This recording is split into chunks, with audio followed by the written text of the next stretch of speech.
Convido você ao livro de Josué, no Antigo Testamento, capítulo 24. Nós vamos compartilhar as Escrituras hoje, na parte C do verso 15 do capítulo 24 de Josué. Diz assim o texto sagrado: mas eu e a minha família serviremos ao Senhor. Vou ler novamente. Mas eu e a minha família serviremos ao Senhor. Você pode repetir comigo esse verso, nessa versão, né, na NVI? Mas eu e minha família serviremos ao Senhor. Amém. Eu tenho ouvido, meus irmãos, muitos comentários a respeito da minha família. E nos últimos meses, palavras de apreço, de admiração, via de regra, têm chegado até nós por mensagens no Facebook, ou WhatsApp, ou ligações. E isso é bem legal, é bem bacana, mas eu confesso aos irmãos que isso me deixou um tanto quanto também preocupado. Isso me despertou a curiosidade de tentar saber por que é que as pessoas estão olhando para mim, para a minha família, e vendo coisas que eu talvez não estivesse vendo, ou vendo mais do que deveriam ver. Enfim, por que é que tem uma enxurrada de likes, de mensagens e qualquer coisa que mais simples que seja, as pessoas veem, elas fazem questão de registrar: nossa, pastor, como a sua família é linda. O último comentário desse foi uma amiga, uma irmã de tantos tempos atrás, e tivemos uma relação comercial por um momento, e no final ela disse assim: olha, parabéns pela linda família que você construiu. Eu não consegui responder a mensagem dela. O que ela quis dizer com aquilo? E eu fiquei pensando, o que eu posso dizer de volta? Né? Foi Deus quem fez. Ficaria muito espiritualizado. Né? E aí eu me pus a pensar, como que é isso? Como é que você constrói uma família? Eu sei também que tem muitas críticas, e não faltaram críticas à forma como nós construímos a nossa família nos últimos 28 anos. Eu acho que, basicamente, o que eu fiz nos últimos 28 anos de vida foi construir minha família. Já são 28 anos. Às vezes eu imagino que as pessoas achem bonito, porque um vovô tão jovem, bonito como eu, uma vovó tão bonita como a Edi, né? Já com os 2 netos, as pessoas vão falar assim: nossa, que vovô moderno. Enfim, talvez seja isso que chame a atenção das pessoas. Mal sabem eles quanto custa. Mas eu fiquei imaginando e, de fato, pensei em escrever um artigo que servisse de inspiração para alguém, mas eu pensei depois um sermão. Eu falei, não, eu vou fazer um sermão, vou pensar num sermão, e eu quero pedir licença a você para que, de alguma forma, compartilhar meu testemunho, assim como o Edson fez, a respeito de como é que eu tenho construído a minha família. Como é que eu tenho feito, desde os 17 anos de idade, um menino imaturo, irresponsável, sem recursos, sem trabalho, sem casa, sem bens, sem apoio, sem amigos, sem igreja, sem pastor. Como é que, desde os 17 anos, sem carteira de motorista, né? As minhas primeiras experiências eram essas. Eu pegava o carro do sogro emprestado para transportar um produto que um irmão fabricava, e eu não tinha carteira, e bateram no carro do meu sogro, eu sem carteira, enfim. Tem muita história aí para contar. Mas eu queria pedir licença a você para falar um pouco da minha história e compartilhar com você como é que eu tenho feito e o que eu penso a respeito de construir a nossa família. O título desse sermão é Deus, eu, a patroa e as crianças. Esse é o título da minha mensagem. Faz alusão ao seriado, obviamente. Mas eu coloquei Deus no título, né? Deus, eu, a patroa e as crianças é a mensagem de hoje. E eu espero que isso ajude você a construir e a batalhar pela construção da sua família, porque todos nós fazemos um grande esforço para isso, na esperança de sermos bem-aventurados, se não em tudo que fazemos, mas em boa parte do que nós fazemos. Então vamos de Deus, eu, a patroa e as crianças. A história de Josué, esse homem que acabamos de ler, ela é a história de um pai de família. Se você abrir no capítulo 1, nós vamos fazer isso na semana que vem, e ler as primeiras palavras do capítulo 1 de Josué. Por favor, você está com a Bíblia aberta aí? Alguém abra lá no capítulo 1 e leia o verso 1 do capítulo 1 do livro de Josué. Alguém aí bem alto, bem forte, faz essa leitura para nós. Verso 1 do capítulo 1. Então é assim, morre o ícone e fica o auxiliar. A história de Josué é a história de um pai de família que foi promovido na firma, a gerente geral, e ele tem que assumir o lugar de um grande ícone, de um grande gestor, de um homem que deixou sua marca, e ele se vê pequeno, fragilizado. Eu sou auxiliar do Moisés. E aí começa uma epopeia para ele salvar o povo de Deus, terminar de conduzir o povo de Deus ao fim da promessa de Deus, e começa também a epopeia dele de criar sua própria família. Então, lá no último capítulo, perto da morte, Josué está perto de se despedir.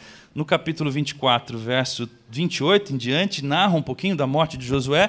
Josué está dizendo assim, mas eu e minha família serviremos ao Senhor. Isso, para mim, meus irmãos, demonstra a escolha que o Josué fez durante toda a sua vida. E aqui começa um pouquinho da minha perspectiva sobre criar ou construir famílias. Você não pode construir sua família depois que você construir os seus negócios. Você não pode esquecer que você tem que construir a sua família como prioridade para a sua vida. E nesse mundo que a gente vive, a gente acha que a gente consegue fazer tudo e não estabelece prioridades.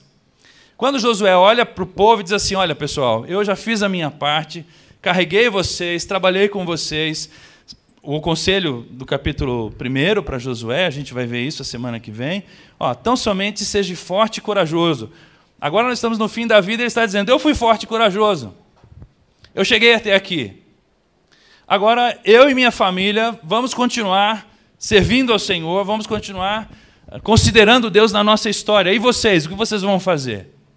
Então, o Josué é esse cidadão, esse pai de família, que foi chamado por uma grande tarefa, mas não se esqueceu de que criar a sua família, criar seus filhos, servir ao Senhor com a sua família, era a grande tarefa que ele tinha que fazer também, que ele tinha que considerar na sua história. Permitam-me, meus irmãos, dividir com os irmãos, então, um pouquinho da minha história desses 28 anos, como eu disse há pouco. Eu quero dizer aos irmãos 5, 6, 7 coisas a respeito de construir famílias. Eu vou tentar correr e já coloquei um timer aqui para me disciplinar com o tempo. Primeira coisa que eu quero dizer sobre isso, que o meu início não foi nada promissor. Eu não sei qual foi o seu início, da construção da sua família, mas o meu não era promissor, não era mesmo. Todas as expectativas, as bolsas de aposta diziam, não vai dar certo. Pensa um garoto de 17 com a moça grávida de 21, sem juízo, com pecado e sem juízo. Né? A família dizia que não daria certo. Meu pai disse assim, filho, esquece isso. Meu sogro me disse assim, rapaz, legal a sua intenção, mas tudo bem, minha filha não quer casar com você. E para os irmãos terem ideia, eu fiz convite de casamento, agendei igreja, agendei pastor, agendei tudo. E a moça ficou na dúvida. E aí eu liguei para todos os convidados, desconsidera o convite aí que não vai ter casamento nessa data, pelo menos não. E fui para a maior venda da minha vida. Foi convencer essa mulher que ela tinha que me comprar, que ela tinha que comprar o nosso casamento. E ela comprou o casamento, 6 meses depois, barriga grande no altar, aquela coisa toda. Já não era mais uma igreja, era a sala da casa do meu sogro, e a gente começou a nossa história assim. Como eu já disse, sem casa, sem formação, sem renda, porque você pode não ter formação profissional, mas você pode até ter renda, mas eu não tinha nem renda, nem formação, nem emprego, nem trabalho, nem bens. Os amigos eram poucos naquela época, a igreja não nos indicou um caminho, nos serviu de base, pelo contrário, nessa turbulência ela nos dispensou, e nós seguimos o curso da vida mesmo assim.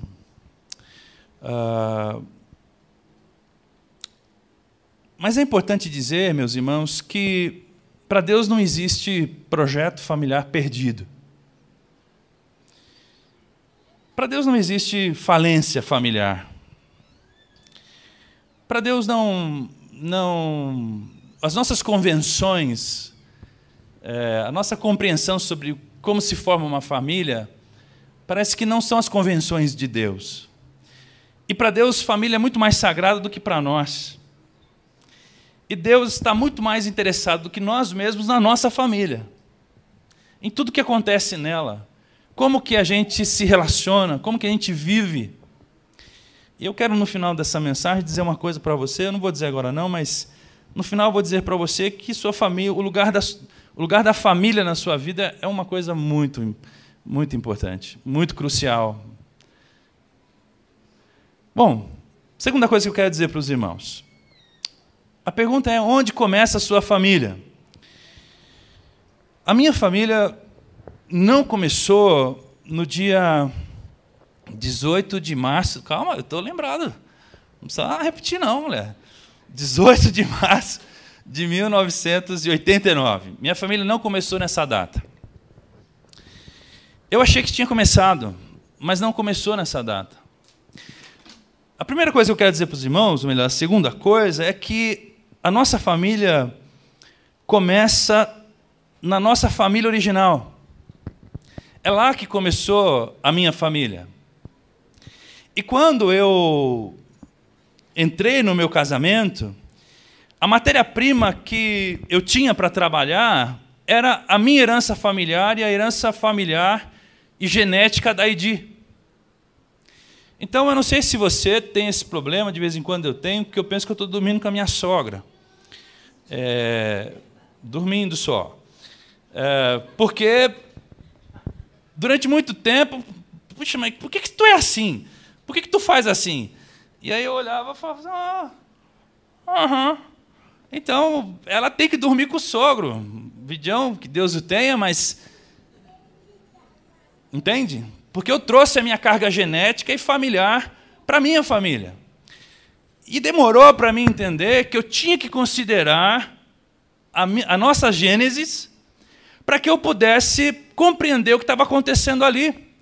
Porque muito do que acontece na minha família aconteceu por causa do que aconteceu na outra família, na família da qual eu venho.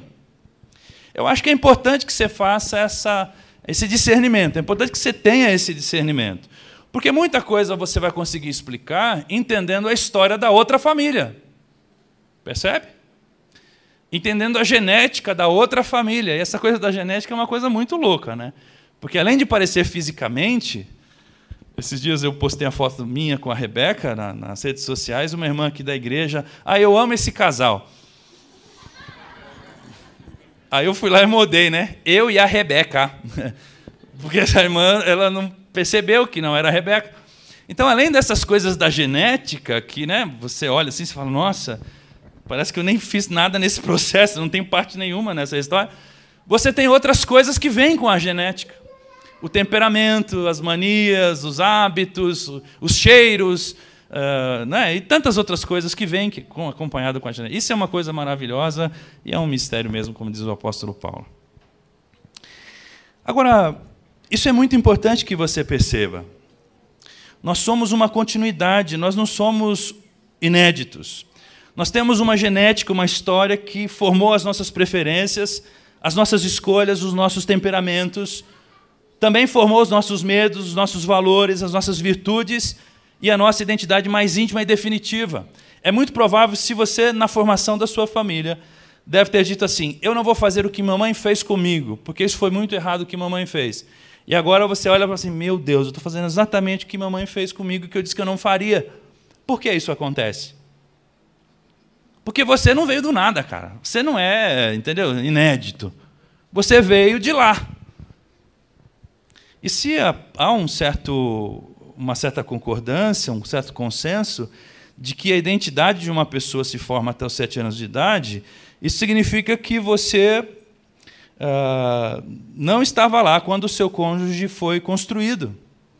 Por isso é importante que você conheça a história dele. A história do seu cônjuge diz muito a respeito dele. Então, sobre formar famílias, sobre criar famílias, construir famílias, você precisa entender que a sua história não começa no seu casamento, ela começa bem mais para trás. Tá bom? 3. Famílias são construídas no tempo e no espaço, e isso muda muita coisa. Vou ler um texto para você, preste atenção. Saiba disto, nos últimos dias sobrevirão tempos difíceis, ou tempos terríveis.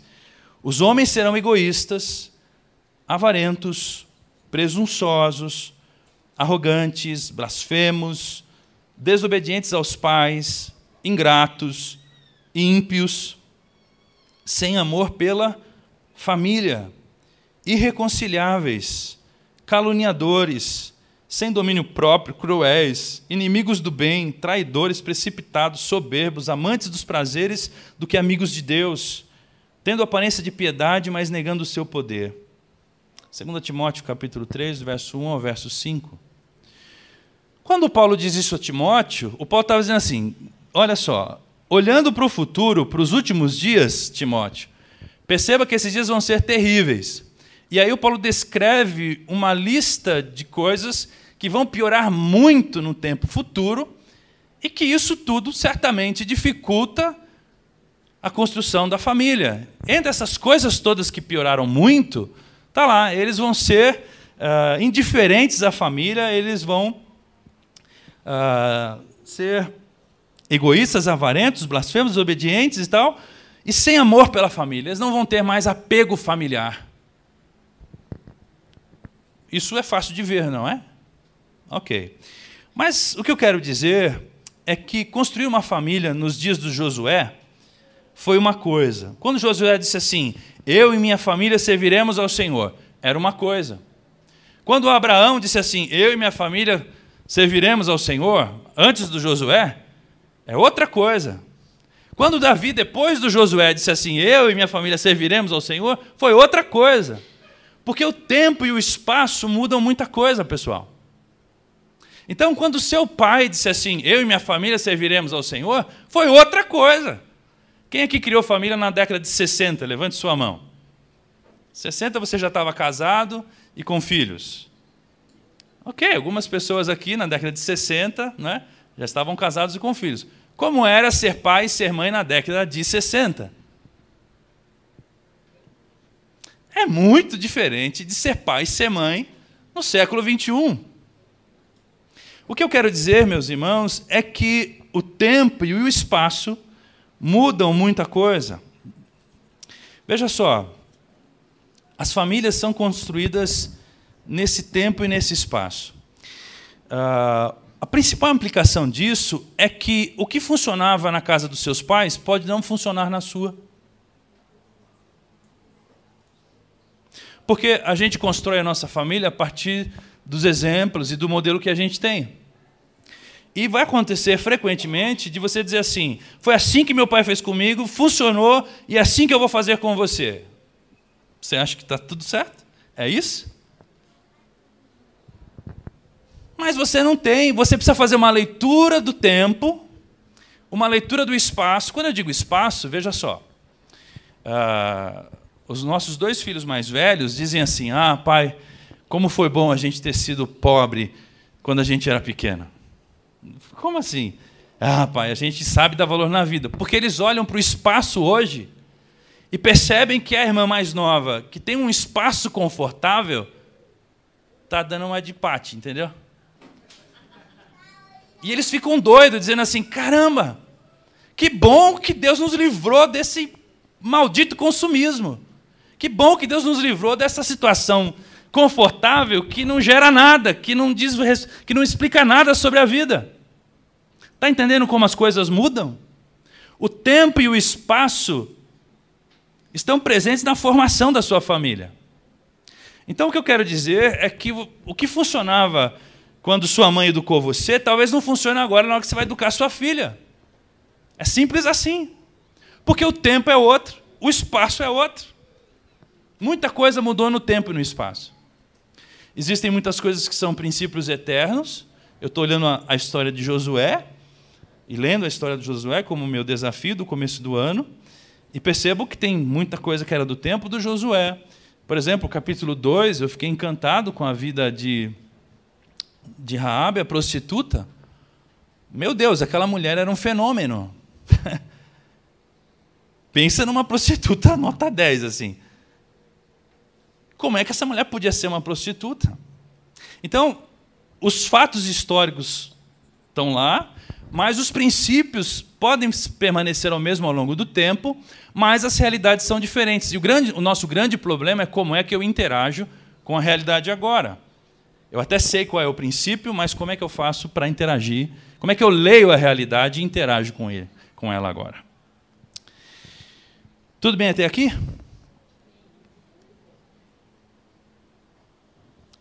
A última frase sobre esse ponto 3, que diz respeito a que famílias são construídas no tempo e no espaço, é essa aqui, ó.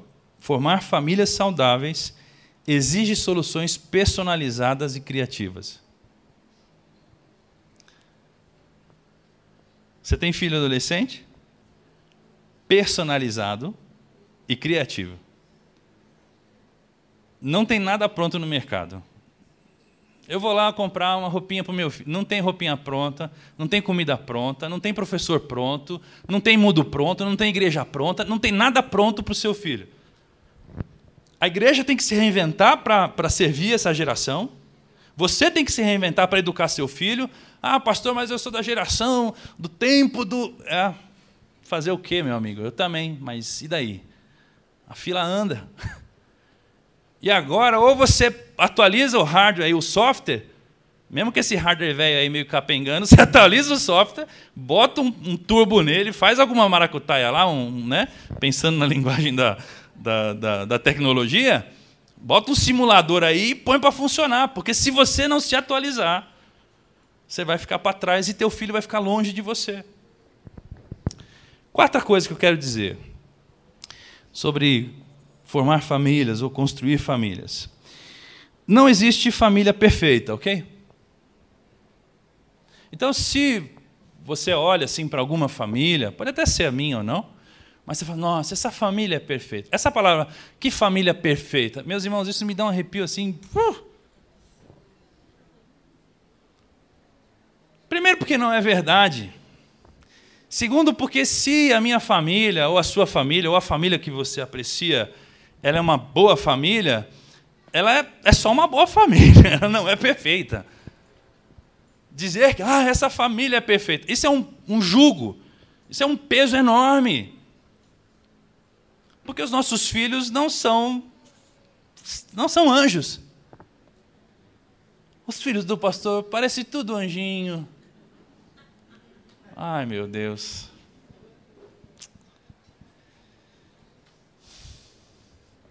Amém, irmãos? Então, glória a Deus, Senhor. Tentar comparar a sua família a outra é uma grande tragédia que você faz. É outra grande bobagem. Se você tentar comparar a sua família a outro, você vai se sentir um lixo ou você vai se sentir maravilhoso. Ambas as coisas não trazem nenhum benefício para você. Se sentir um lixo não vale nada, se sentir maravilhoso não vale nada. Ou você se orgulha ou você fica deprimido. Isso não te ajuda em coisa alguma. Agora, existe sim um ideal que deve ser buscado pela gente quando a gente fala de famílias. E as Escrituras, meus irmãos, nos servem de referência para a gente saber se a gente está na direção certa ou na direção errada. Então, eu olho sim para mim, para a minha família, para minha consciência familiar e digo assim, poxa, eu acho que estamos indo na direção certa. Agora, eu vou dizer para os irmãos que até hoje, 90% do tempo, eu fiz a coisa certa e não vi a coisa certa. Ainda essa semana, na nossa reflexão anual lá em casa, no nosso bate-papo do ano, eu me toquei do seguinte, que eu lancei meu pão sobre as águas. E depois de muitos dias eu o vi de volta. E sabe o que eu achei que eu não ia ver? Então, tentar tirar uma foto da sua família e falar assim, está aqui, pá, é isso aqui, olha como é bobagem, é bobagem. Porque, de repente, você é o melhor pai do mundo e teu filho está na pior fase de filho do mundo. E se você bate a foto dele agora, meu amigo, ferrou. Olha só isso. Você descarta. Pensa no pai do filho pródigo. Não era o melhor pai do mundo? E o menino? Era o melhor filho do mundo? Não sei, mas que o pai estava chorando esperando ele, estava, não estava? Porque filho você não disse, melhor filho do mundo, pior filho do mundo. Filho você não se classifica igual o sapato. O melhor computador do mundo, o pior computador do mundo. Filho é filho, só tem um, ele é único. E todos os filhos são amados por você, não? E por Deus também. Então, essa coisa de perfeição familiar, joga isso fora. Isso não faz muito bem, não. Agora, as Escrituras são, sim, um marco de referência para a gente. Se você olhar, por exemplo, eu não vou entrar nesse mérito, porque não vai dar tempo, e eu ganharia um outro rumo, mas pense, por exemplo, em paciência, bondade, perseverança, amor, respeito, dignidade, esperança, graça na sua família, fé, confiança em Deus, oração, exemplo, resiliência, que é a capacidade de você recomeçar depois de uma frustração, de uma mudança. Enfim, todas essas coisas podem servir de referência para você analisar as condições que a sua família tem. Isso sim dá para fazer. Mas famílias perfeitas, é melhor não pensar nisso. Na nossa análise, eu fiquei bem feliz, porque a única coisa que eu olhei foi assim, e aí, vocês melhoraram ou pioraram? De 15 a 16, vocês acham que vocês são iguais ou vocês são diferentes? Vocês acham que nós melhoramos, que o pai melhorou, que vocês melhoraram? Vocês acham que Deus fez alguma coisa em vocês de 15 para 16? Aqui, meus irmãos, é melhor você se analisar com uma vara de progressão e não com uma vara de perfeição. O mais importante é que você progrida. Porque se você pegar uma vara de perfeição, você se mata. Você desanima. 5. Nunca é fácil. Eu queria dizer isso solenemente. Queridos irmãos, não é fácil. Nunca.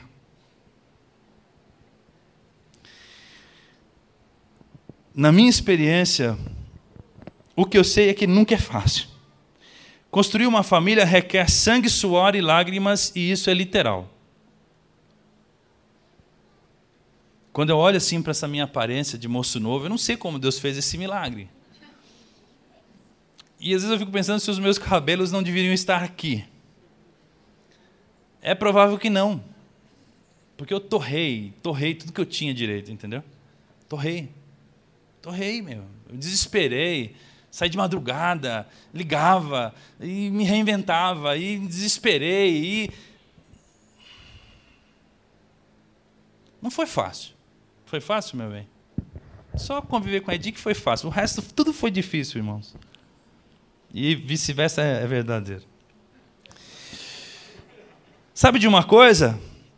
No que se diz respeito a construir uma família, deixa eu te dar uns conselhos. Presta atenção.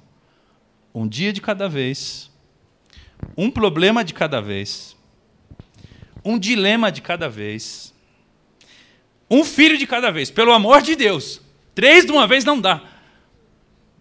Entendeu? Tipo assim, na segunda é o dia do João, na terça é o dia do Fernando e na quarta é o dia da Maria. Porque não dá, você tem que separar, não dá para juntar tudo. Até porque cada filho é um universo, né? Cada cabeça é uma sentença, cada mente é um mundo. Então, um filho de cada vez também. Uma crise de cada vez, Senhor, por favor. Uma bênção de cada vez deve vir.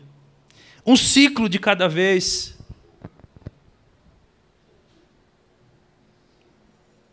Criar uma família, formar uma família, nunca é fácil. Então, me ouve. Uma coisa de cada vez. Eu diria, meus irmãos, que o mais difícil nem é lidar com esses detalhes todos. Sabe qual é o mais difícil? O mais difícil é reconhecer que todos os detalhes da vida familiar são importantes. Eu quero ler para você um trecho sagrado. Se alguém não cuida de seus parentes, especialmente os da sua própria família, negou a fé e é pior que um descrente. Palavras do apóstolo Paulo a Timóteo, capítulo 5, verso 8. Sabe o que eu entendi quando eu li isso? Ignorar as necessidades da sua casa, todas elas, ignorar os dilemas da adolescência, ignorar os dilemas da primeira infância, da segunda infância, ignorar os dilemas da vida, ignorar as rotinas de casa, as brincadeiras bobas, ignorar os passeios, o mês de férias, ignorar as notas, ignorar as amizades, os primeiros beijos, ignorar os filmes, as comédias, os dramas, ignorar os jantares, os aniversários, que são bem legais, ignorar. Se alguém ignora a sua própria necessidade dos seus próprios filhos, é a mesma coisa que um descrente faz. Você está desconsiderando algo sagrado. Você está negando a sua fé quando você faz isso.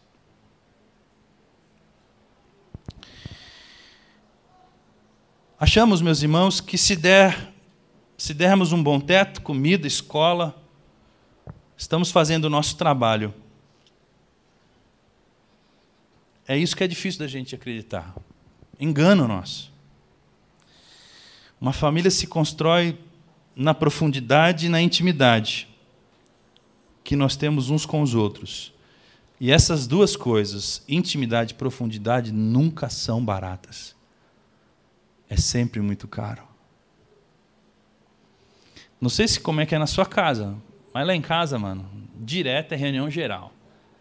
Tipo assim, reunião geral, para tudo lá em casa é assim. Sempre funcionou assim, agora está mais leve, né? Acho que é porque eu estou ficando mais velho, estou pegando mais nos pesados. Mas é assim, reunião geral. Ei, que papo é de vocês dois aí? Essa semana, minha filha mais nova falou assim, pai, é que a mãe não entende que eu e o Lucas somos pessoas diferentes, e que ele tem a vida dele, e que eu tenho a minha vida, pai. Então ela fica insistindo que a gente se conheça, que a gente...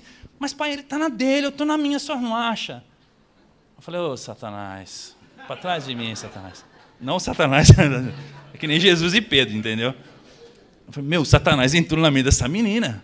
Eu falei, filhinha, é o seguinte, isso aí que você está me falando chama-se pós-modernidade. Aí eu já fui logo para cima com os termos difíceis, né, irmãos? Que aí eu já, opa, peraí, meu pai falou uns bagulho lá que eu não sei o que é, mas me deu medo. Então, assim, você vai com tudo. Eu falei, isso aí é tudo o que o mundo quer, minha filha. Que você leve sua vida, faça sua vida do seu jeito, e que seu irmão não tenha a menor influência sobre você, e que ele cuide da vida dele, e você cuide da sua. Então tá bom, então eu vou cuidar da minha. Tchau para vocês dois. É assim que vai funcionar? Você acha que você não precisa do seu irmão? Você acha que ele não tem nada para te ensinar? Você acha que você não tem que se doar a ele? O desafio é bravo, irmãos. O desafio desses tempos é difícil.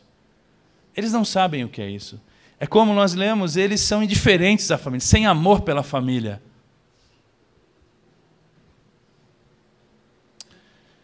Bom, seguindo. A sexta coisa, são só 7, é a seguinte. A liderança paternal gera influência, para bem ou para mal. Até rimou, né? Influência paternal...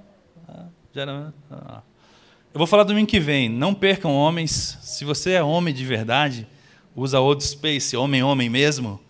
Domingo que vem o sermão é para você. Para você.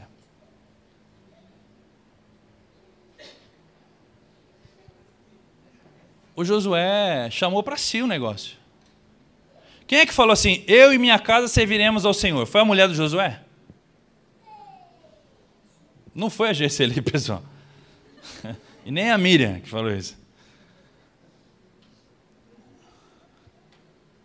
Eu e a minha casa serviremos ao Senhor. Sabe o que eu percebi? e até queria dizer isso com uma nota de gratidão a Deus pela vida dos irmãos.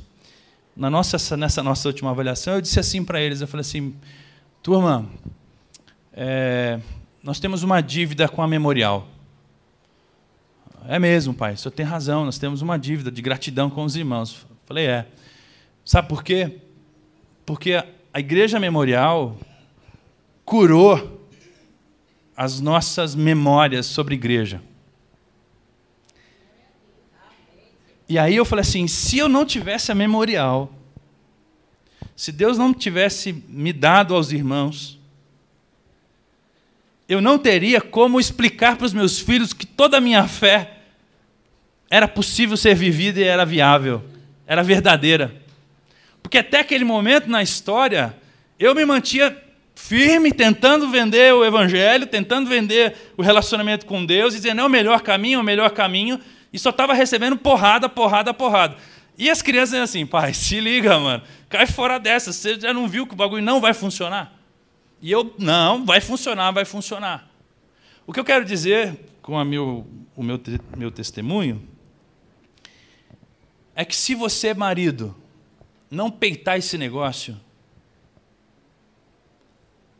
não vai haver uma influência positiva na sua casa. Não vai. E Deus não deu isso para sua mulher fazer. Exemplo de fé é você. Ela também. Exemplo de oração é você. Exemplo de caráter é você. Exemplo de iniciativa é você. Exemplo de perdão é você. Exemplo de bondade é você. Porque parece que nessa história de construir família, a gente fala assim, isso aí é muito mimimi, fala com a sua mãe. Comigo não. Não, meu bem. Paizinho chora também, paizinho também pede perdão. Daí a pessoa que a gente classifica, não, isso é coisa da cozinha, isso aqui é coisa do escritório. Tem coisa que a mamãe resolve, tem coisa que o papai vai falar com o papai. Dinheiro é com o papai, mas sentimento é com a mamãe. Quem disse isso?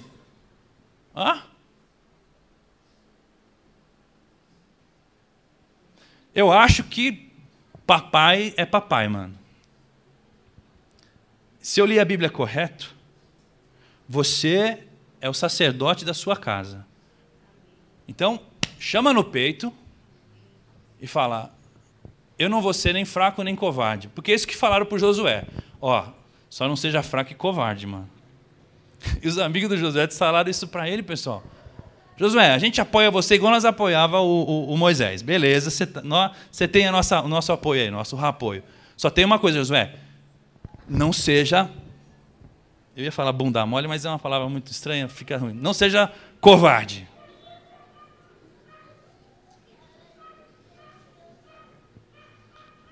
E eu olhei para aquele texto, para o Josué, e falei assim, acho que o pessoal cismava que esse Josué não era um cara muito assim, sabe?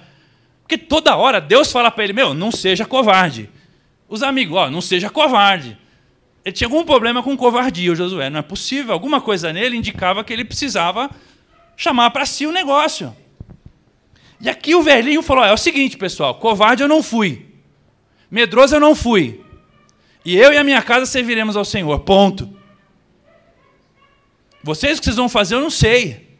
Decidam o que vocês querem fazer. Eu já decidi o que eu quero fazer.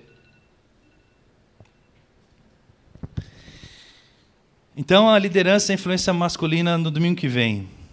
É que eu já falei, esses caras não vão vir, eu vou pegar eles agora mesmo, Deus. Desculpa aí, pessoal. Vai que resolve não vir, né? Tipo assim, melhor nós pular esse culto aí. Vamos pular essa bênção. Quer essa bênção aí? E você já me conhece, né? Já, o pastor vai falar um monte. Desculpa aí, irmãos. Último. Tem um segredo que eu queria compartilhar com você. Se você olhar para a minha vida, vocês que me conhecem, né? Facebook não me conhece, vocês me conhecem. Se vocês olharem para a minha vida assim, bem por dentro mesmo, sabe?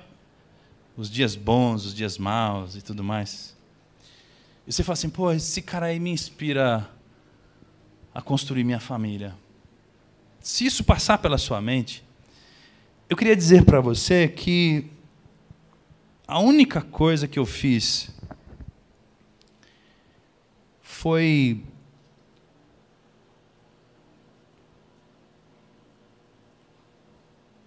ler o livro. A única coisa que eu fiz foi me agarrar à sabedoria de Deus. Eu não tinha nada. Não tinha. Não tinha. Não tinha juízo. Não tinha fé. Não tinha dinheiro. Eu não tinha nada. Se você olhar para a minha história, de alguma forma falar assim, nossa, pastor, eu quero aprender com a sua vida. Sua vida me inspira. Então eu vou dizer para você que o meu segredo é: faça as coisas à maneira de Deus e você será mais bem-sucedido em cada esfera da sua vida. Ignore a sabedoria divina e você vai fracassar. O meu único segredo é esse. Agora, a gente volta para o Josué agora. O verso 16, o povo responde para ele: longe de nós abandonar o Senhor para servir outros deuses, Josué. É muito interessante essa fala. Olha o verso 17. Foi o próprio Senhor, o nosso Deus, que nos tirou, a nós e aos nossos pais do Egito, daquela terra de escravidão, realizou aqueles grandes maravilhas diante de nossos olhos. Ele nos protegeu no caminho entre as nações pelas quais passamos. Além disso, o Senhor expulsou de diante de nós todas as nações, inclusive os amorreus, que viviam nessa terra. Nós também serviremos ao Senhor, porque Ele é o nosso Deus. Amém, Josué? Aí o Josué fala assim: pessoal, para cima de Moá, não. Eu conheço vocês, galera. Vocês conhecem toda a história de Deus. Olha o que o Josué fala aí no verso 21. Verso 19. Josué disse ao povo: vocês não têm condições de servir ao Senhor. Ele é um Deus santo. É Deus zeloso. Não vai perdoar a rebelião e o pecado de vocês. Se vocês abandonarem o Senhor e servirem a outros deuses estrangeiros, Ele se voltará contra vocês e castigará vocês. Mesmo depois de ter sido bondoso com vocês, Ele os exterminará. Interessante isso, né? O Josué está dizendo assim: tá bom, vocês viram, vocês conhecem os feitos de Deus, mas eu suspeito que na prática vocês não vão passar no teste prático. Vocês acham tudo isso muito bonito. Mas o nosso Deus é santo e Ele é zeloso, e na peneira dele, maluco, você vai ter que rebolar para poder... Entendeu? Aí o povo responde de novo. Verso 21. O povo, porém, respondeu a Josué: de maneira nenhuma, nós serviremos ao Senhor. Aí o Josué fala assim: então tá bom. Vocês são testemunhas contra vocês mesmos de que escolheram servir ao Senhor. Tipo assim, vocês não sabem o que estão dizendo, então eu vou botar vocês para testemunhar contra vocês mesmos. Agora é o seguinte, o Josué não está falando isso lá quando ele era menino novo. Ele está falando isso depois de ter assistido Moisés tirar o povo do Egito, depois de ter vivido a vida inteira dele, e percebido assim: o povo está lá em cima, o povo está lá embaixo. O povo adora a Deus, o povo adora os ídolos. O povo vem na igreja, o povo esquece da igreja. O povo ama a Deus, o povo não ama. E fica nessa... Sabe qual é o meu medo? O meu medo é que você não consiga, mano. O meu medo é que você fracasse.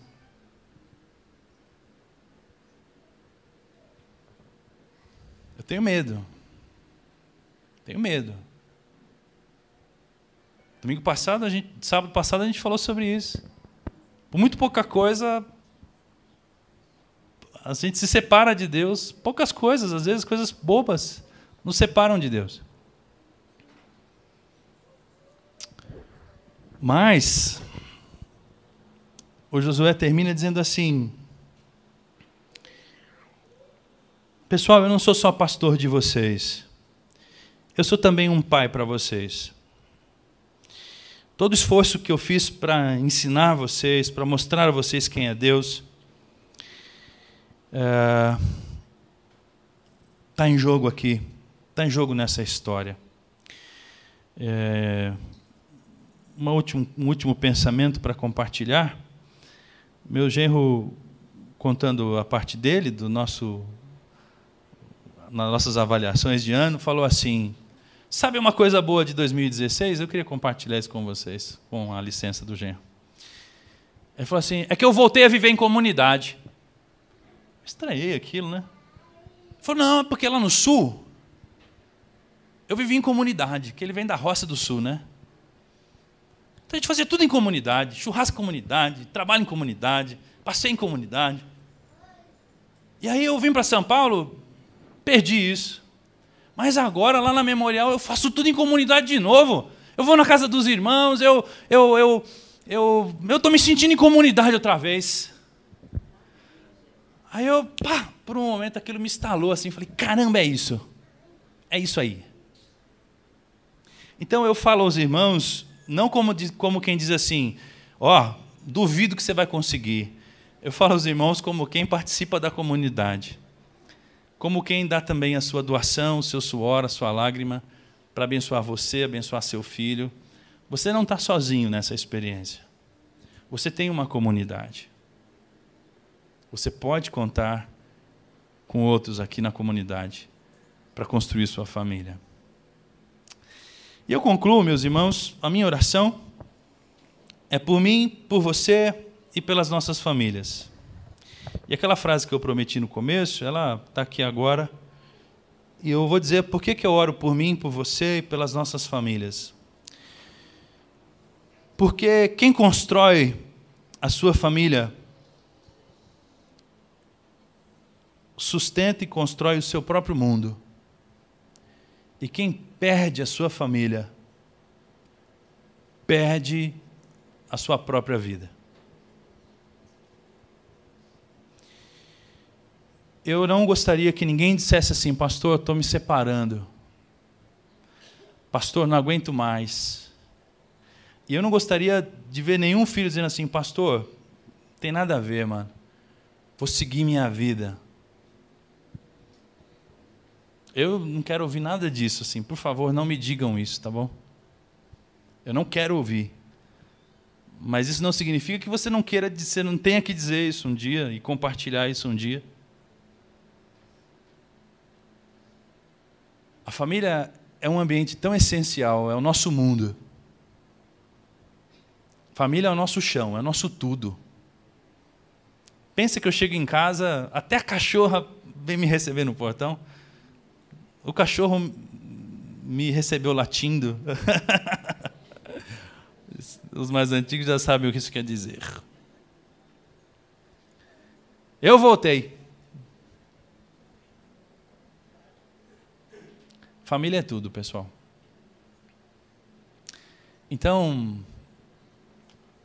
eu espero ter colaborado com Deus para que você encontre na palavra dele ânimo para a sua batalha. E se eu achar você hoje, depois de uma grande vitória, tipo a do Edson, assim, uma grande vitória, amém, eu me alegrarei também. E se eu achar você hoje, depois de uma grande derrota, amém também. Eu só não quero que você desista de construir sua família. Porque se você entrar numas de acabou, eu acho que vai sobrar muito mais prejuízo do que benefício dessa escolha. Seja como for, essa é a minha oração. Que você se apegue a Deus com todo o seu coração, porque esse é o grande segredo de uma família e de uma vida bem-aventurada. Amém? Amém. Vamos orar? Convido você a ficar em pé e a gente ora e vai para casa. Eu falei para a Edi assim aqui agora há pouco, quando estava começando o culto, eu disse assim para ela: estou com uma vontade de chorar. Ela olhou para mim e falou assim: ih, está atacado. Ele não está num dia bom, né? Mas eu não estou tomando remédio, então não tomei remédio hoje, né? Nem ontem também. Mas sabe por que eu tive vontade de chorar? Porque começou o culto, não tinha ninguém aqui. Aí comecei a sentir uns cheiros assim, típicos. Uns olhares, assim, umas vozes. Falei, meu Deus, eles estão vivos. Olha, ele voltou. Ele chegou. Olha a voz da irmã. E aí eu nem quis abraçar ninguém hoje, vocês devem ter percebido, porque eu fiquei só sintonizando assim os movimentos assim. Isso me disse que eu estava em casa. Eu tive vontade de chorar, porque eu estava feliz de rever os irmãos. Que Deus nos ajude nesse 2017